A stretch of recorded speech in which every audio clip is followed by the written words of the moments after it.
When Sarah Donovan's husband abruptly walked out on her, leaving her and their 3 young children without a home or any sense of security, she was left devastated and alone. The life she had carefully built was in ruins, shattered by betrayal and abandonment.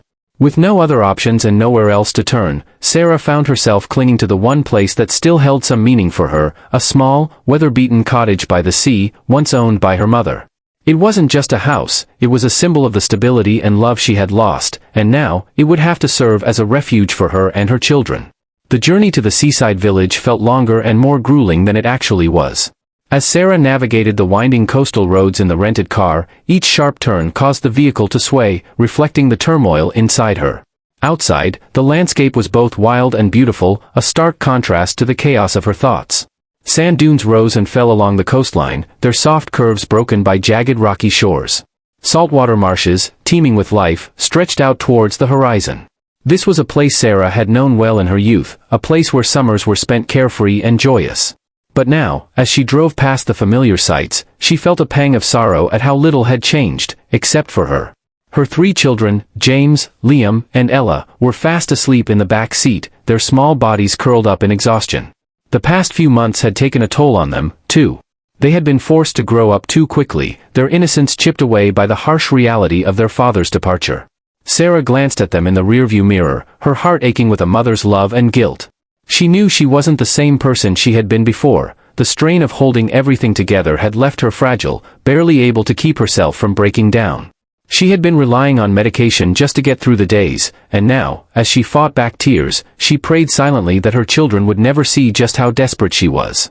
After what felt like an eternity, Sarah finally turned into the driveway of the old cottage. The gravel crunched under the tires as she slowed to a stop, her hands trembling slightly on the steering wheel. She took a deep breath before speaking, trying to summon some enthusiasm. "Here we are, James, Liam, and Ella," she said, her voice betraying only a hint of the turmoil she felt inside. "This is it." The children stirred awake, blinking sleepily as they took in their surroundings.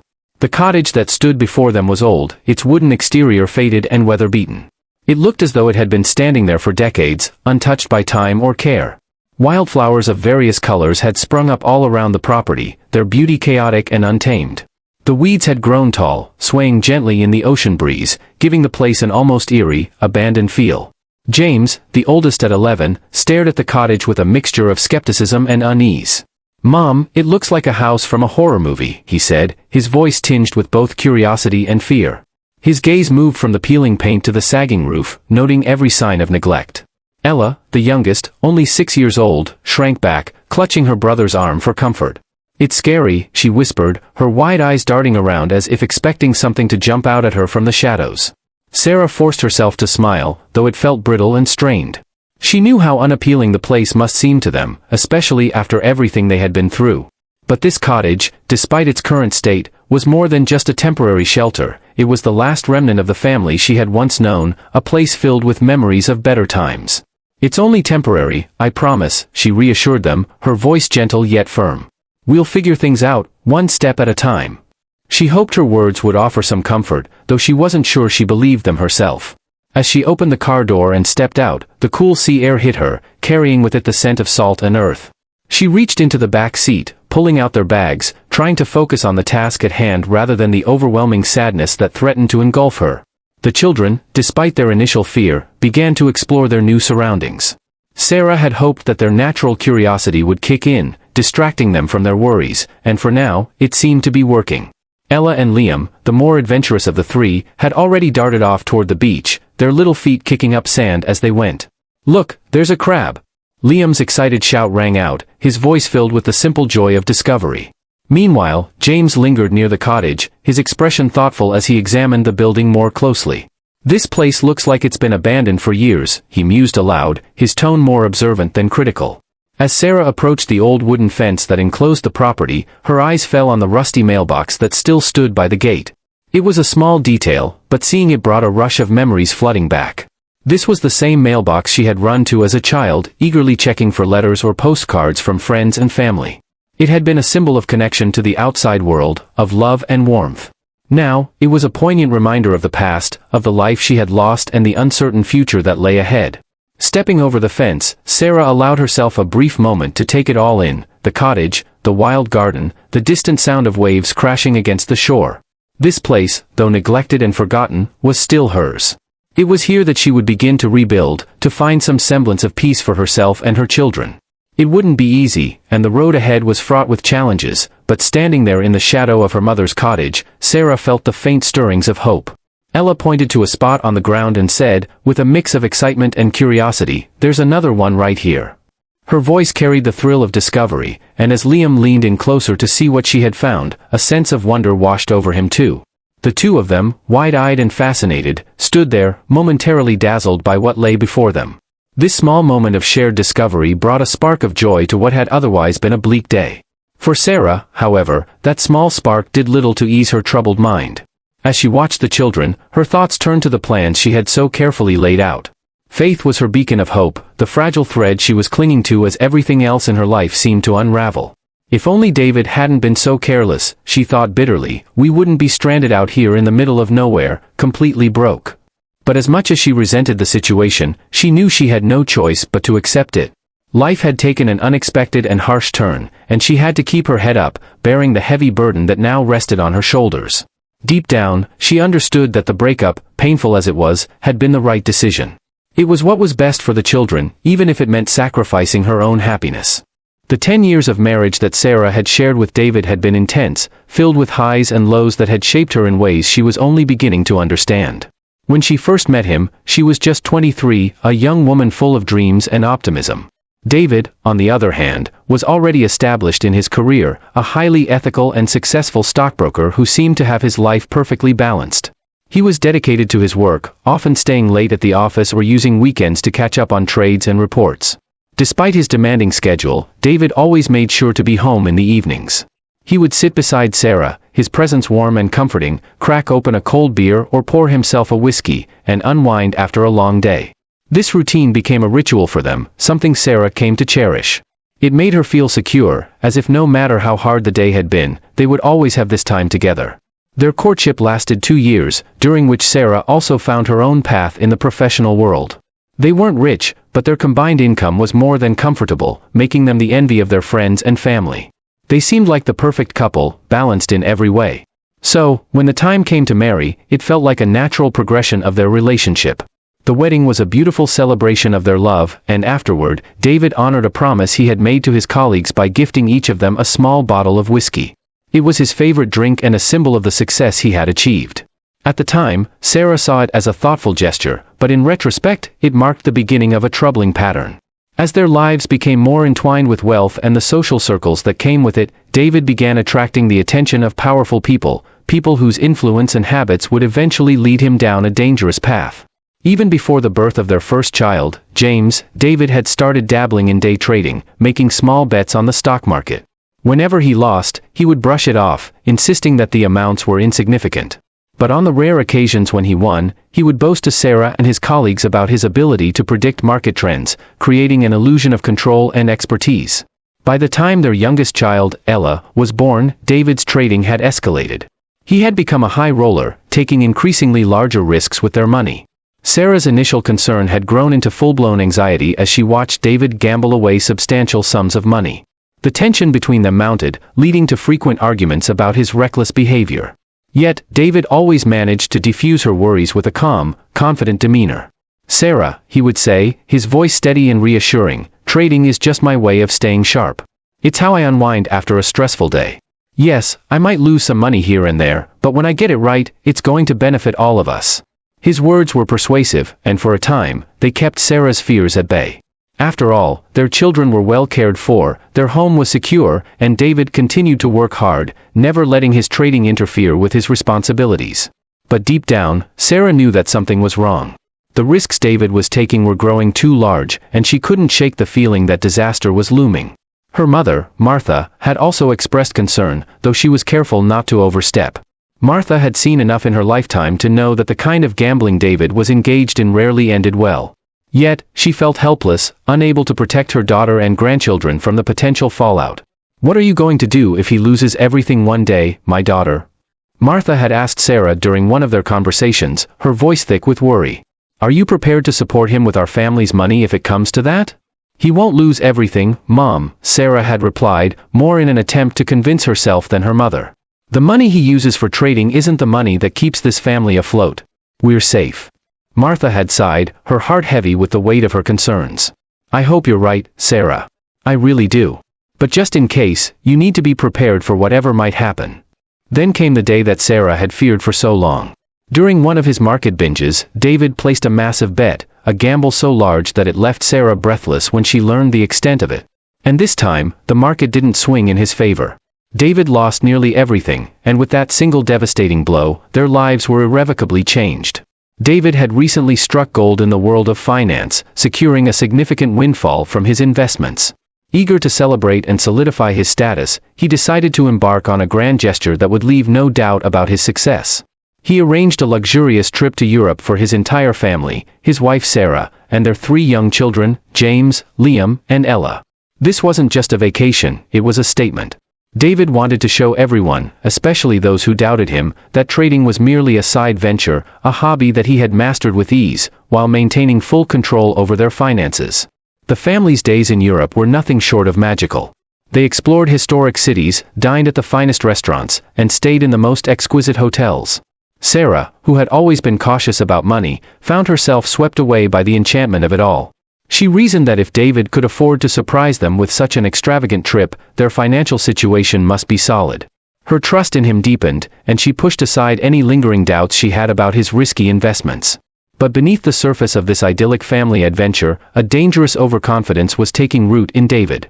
Buoyed by his recent success, he became convinced that he had a special knack for trading. He started to believe that the more money he invested, the more he would gain in return. To him, it was a simple equation: bigger risks meant bigger rewards. Fueled by this belief, David began to pour increasingly large sums of money into the market, ignoring the inherent risks. Unfortunately, reality didn't align with David's expectations. Instead of reaping more profits, he was hit with a series of catastrophic losses. Each trade seemed to sink him deeper into a financial abyss, but David couldn't accept defeat. He was certain that his next move would be the one to reverse his fortunes. His losses, however, only mounted, creating a vicious cycle of hope and despair. As the situation deteriorated, David's desperation grew. He started to siphon money from his own business, convinced that this was just a temporary setback and that he would soon recover everything. But as the debts piled up, the strain on his business became too much to bear. To stave off bankruptcy, David was forced to make a drastic decision. He laid off 8 of his highest-level employees in a single day, a move that sent shockwaves through the company. To the outside world, he framed it as an emergency restructuring, but the truth was far more damning. David's trading addiction had bled the company dry. In a final, desperate bid to keep his financial collapse from becoming public knowledge, David sold his entire share of the business to his partner.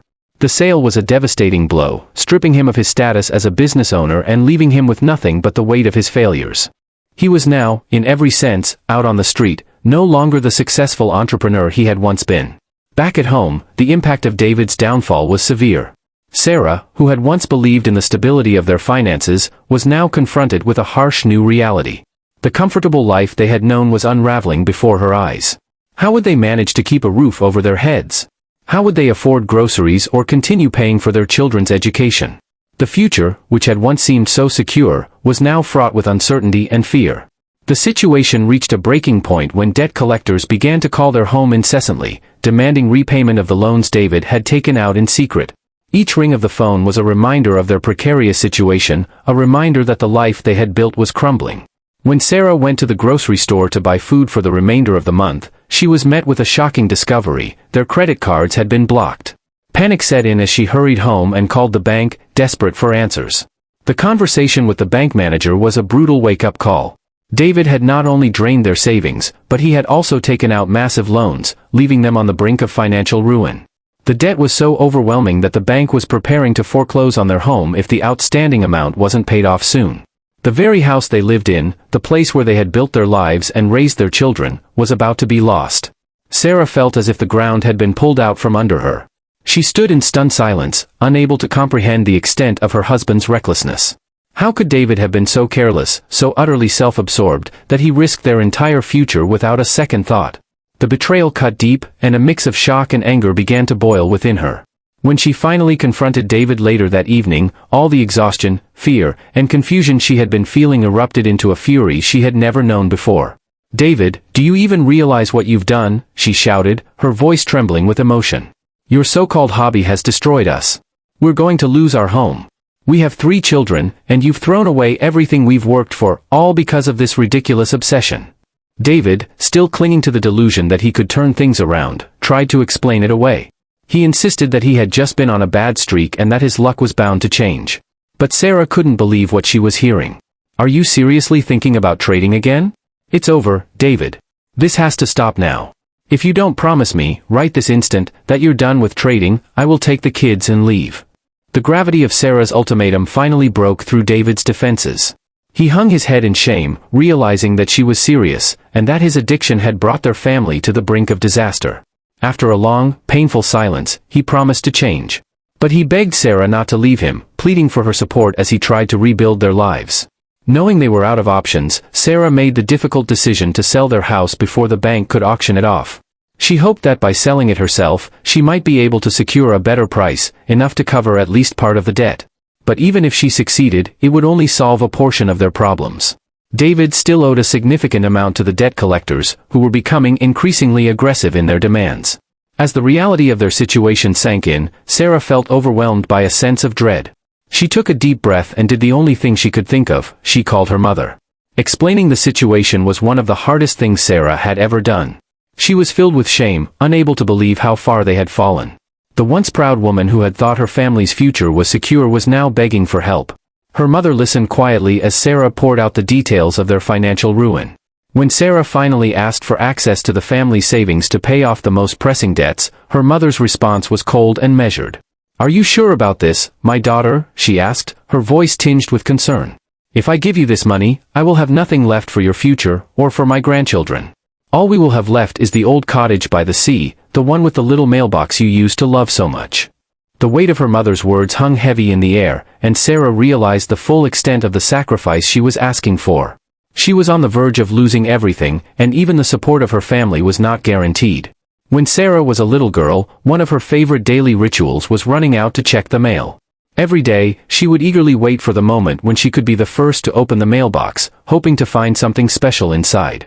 It wasn't just about the letters or packages, it was about the possibility of surprise. Sarah's mother knew this, and she would sometimes place a small piece of candy in the mailbox, creating a moment of joy for her daughter. These sweet surprises were small, but to Sarah, they were magical. She would carefully open the mailbox, her heart racing with excitement, and when she found the candy, she would sprint back to the house, her face beaming with happiness. Those were the days of innocence and wonder, where the smallest gestures meant the world to her. But life had moved on from those simple pleasures. Now, Sarah found herself facing a very different kind of challenge. The weight of her family's future rested on her shoulders, and there was no time for nostalgic reflections. Her husband, David, was in deep financial trouble, and their entire family's well-being was at stake. After much thought, Sarah made a difficult decision: she would use the family's savings to help David. This wasn't just about money, it was about protecting the people she loved most. David was her husband, and that meant he was part of her family. She had vowed to stand by him in sickness and in health, and now, despite the uncertainty, she knew she had to do whatever it took to support him. However, not everyone in the family agreed with Sarah's decision. Her mother, Martha, was particularly concerned. Martha had spent her entire life saving every penny she could, with the hope of leaving something behind for her grandchildren. The thought of using up her life savings was heartbreaking. She thought about her 3 grandchildren, their futures, their dreams, the life she wanted them to have. But at the same time, she understood the gravity of the situation. David was in serious trouble, and without help, his debts could ruin the family. After much internal struggle, Martha agreed to part with the money. It was an act of profound love and sacrifice. She knew that if she didn't help, David would likely face the harsh consequences of his debt, and her grandchildren might even lose their home. This act of generosity turned out to be Martha's final one. Just 40 days later, Martha fell seriously ill. It came on suddenly, a shock to everyone who knew her. One day she was fine, and the next, she was being rushed to the hospital. Despite the doctor's best efforts, her condition deteriorated rapidly. Sarah, devastated and heartbroken, was by her mother's side in the ICU, watching as the woman who had always been her rock slowly slipped away. When Martha passed, the grief was overwhelming. The funeral was a blur of tears and sorrow, and afterward, Sarah couldn't stop crying. She cried for hours, her heart shattered into pieces. Even the comforting words and presence of her children did little to soothe the pain. Sarah had lost not just her mother, but also her confidant, her guide, the person who had always been there for her. A week after the funeral, Sarah received an unexpected letter. It was from the family attorney, who explained that the letter contained the remainder of her mother's belongings. Sarah wasn't sure what to expect. She had already been through so much, what more could there be? With trembling hands, she opened the envelope. Inside was a simple, handwritten note on a plain piece of paper. It was from her mother. The note was brief, but filled with love and care. Her mother wished her the best and offered words of comfort, telling her that she could always find refuge in the seaside cottage where she had grown up. The cottage had been a place of peace and happiness, a sanctuary from the world. "May you only receive letters of happiness," her mother wrote, finishing the note with a blessing that felt like a warm embrace.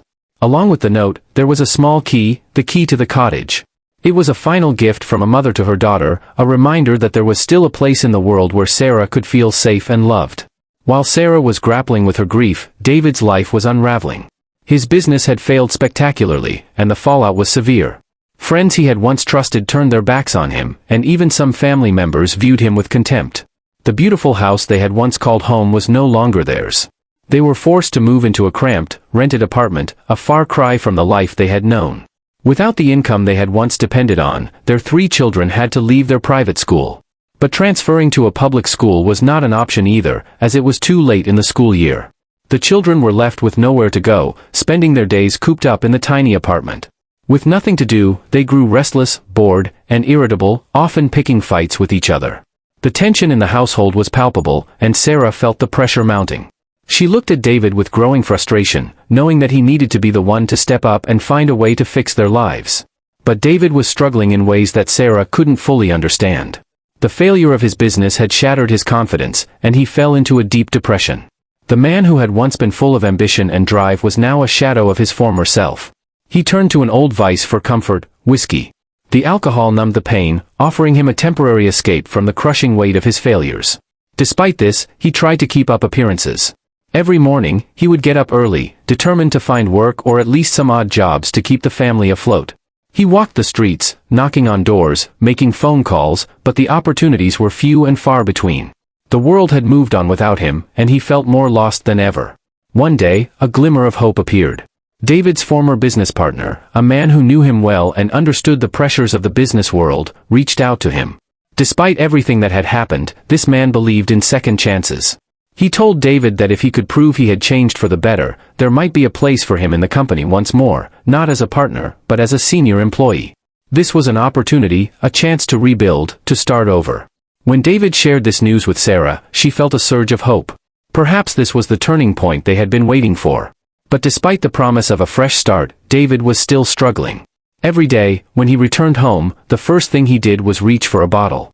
On days when there was no work, no progress, he would drink until he passed out on the couch, lost in a haze of alcohol.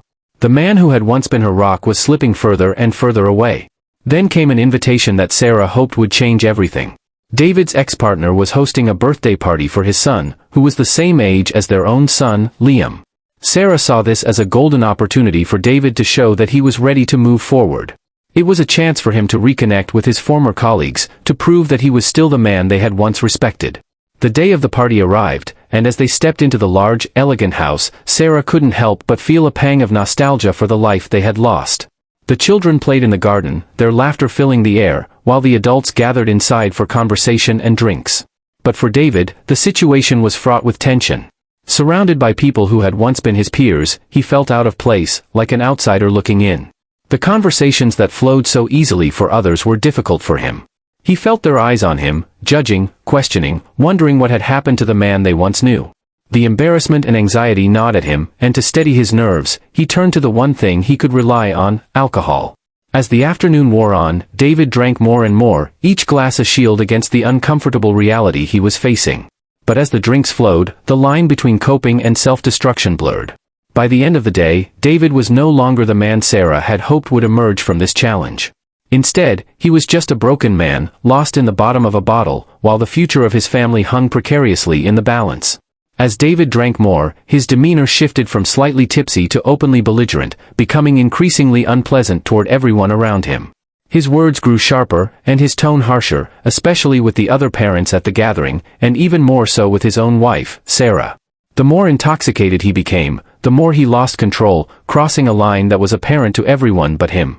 His speech slurred, and his movements were unsteady, yet he stubbornly continued drinking, ignoring the concerned glances and whispered comments from those around him.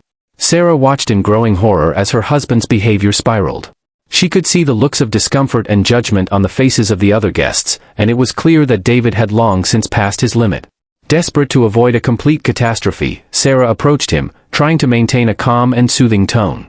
"Honey, let's go home," she urged softly, gently placing a hand on his arm. "You need a shower and a good night's sleep. Come on, I'll help you." Her words were full of concern, but also laced with an underlying plea for him to stop before he embarrassed himself, and her, even further. But David, in his drunken state, was having none of it. He recoiled from her touch as if it burned him and turned to face her, his eyes glassy and unfocused. With a sneer, he spat out, "Shut up, Sarah. I'm not doing what you want just because you say so." His voice was loud, intentionally so, drawing the attention of everyone in the room. It was as if he wanted to make a spectacle of himself, or perhaps of her. "You think just because you helped me once, you can boss me around now? Don't forget, I'm the one who's been supporting you until yesterday."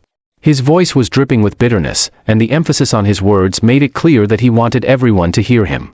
Sarah felt her face flush with a mix of shame and anger. Her husband's words cut deep, and the public nature of his outburst only amplified the humiliation she felt. She could see the discomfort on the faces of the other guests, some of whom were exchanging awkward glances or pretending not to notice. David's ex-partner, who had been observing the scene from a distance, looked particularly heartbroken, her face a mixture of sadness and disappointment.